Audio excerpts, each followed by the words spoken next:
Εύκολο μαρμελαδογλυκό κιδόνι. Υλικά: 1 κιλό καθαρό βάρος κιδόνια, 1 κιλό ζάχαρη, 20 με 30 αμύγδαλα ασπρισμένα προαιρετικά, χυμός λιμονιού, μισό λίτρο νερό, 2-3 κλονάρια αρμπαρόριζα. Σε ένα μεγάλο μπολ βάζουμε νερό και στίβουμε μισό λεμόνι.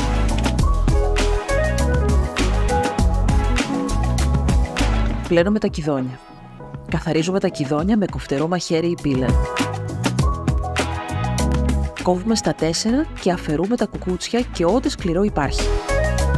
Το καθάρισμα των κιδονιών θέλει προσοχή γιατί είναι σκληρά φρούτα. Ρίχνουμε τα καθαρισμένα κομμάτια των κιδονιών στο νερό με το λεμόνι.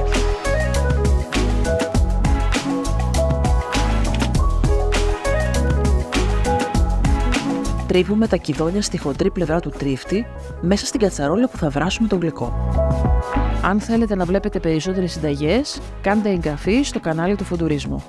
Γράψτε μας στα σχόλια τις εντυπώσεις ή τις συμβουλές σας.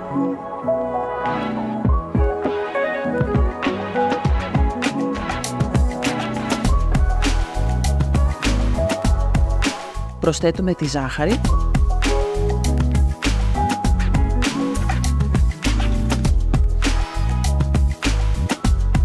και στη συνέχεια το νερό.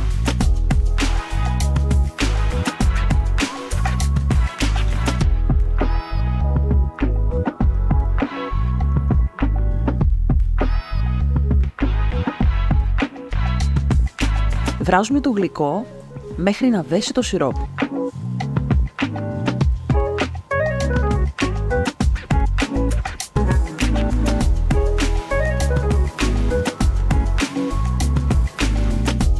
Στα τελευταία λεπτά προσθέτουμε την αρμπαρόριζα.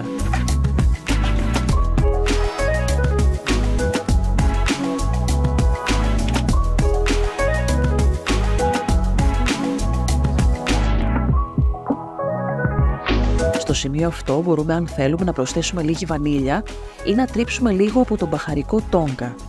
Το μπαχαρικό αυτό είναι ένας σπόρος με αρκετά πολύπλοκο άρωμα που συνδυάζει τη βανίλια, τη γλυκόριζα και το γαρίφαλο.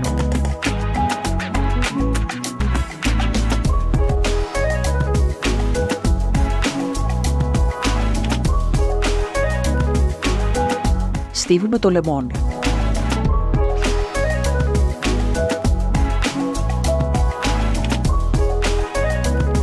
Βάζουμε το ζεστό μαρμελαδογλυκό σε ζεστά βάζα.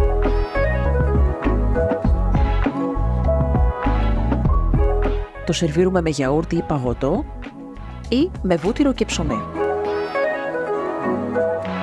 Αν σας άρεσε το βίντεο κάντε like και αν θέλετε να βλέπετε περισσότερες συνταγές κάντε εγγραφή στο κανάλι του Φοντουρίσμου. Γράψτε μας στα σχόλια τις εντυπώσεις ή τις συμβουλές σας.